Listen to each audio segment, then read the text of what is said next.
5:30. It is Super Tuesday. Millions of voters head to the polls to cast their ballots in presidential primaries in 12 states and American Samoa. And in just hours, everyone's attention will turn to the results. 865 delegates are up for grabs for the Democrats. The number is 595 for the Republicans. We have CBS 4 News team coverage of this big night in campaign 2016, the biggest so far.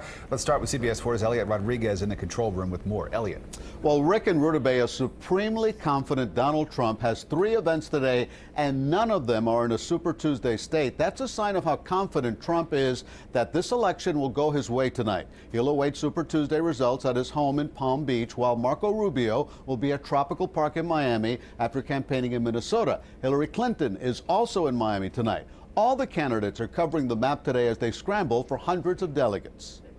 Donald Trump stepped off his private plane in Ohio and quickly headed to a rally where he singled out his closest Republican rivals on Super Tuesday. I deal with Rubio. I deal with Cruz. These guys don't know anything. They have no clue what's going on. Of the dozen states on the Super Tuesday map, polls show Trump is leading in all but one. He is everything that the Republican primary electorate is looking for. But Trump's opponents say not so fast. Donald Trump will be an embarrassment to America, will be an embarrassment to anyone who supported him. Senator Ted Cruz voted in his home state of Texas and made a pitch to voters to support him. You're among those 65% of Republicans who recognize that Donald Trump could be a disaster as the nominee. Then I ask you to join us, even if you're thinking of another candidate. I would rather not win an election than win by smearing somebody. That is not the way I've ever operated, and I don't intend to start now. Thank you. Today is the single biggest day of voting in the primary season. There are 595 delegates up for grabs on the Republican side. That's about half the number needed to win the nomination. The goal of today is to end up with as many delegates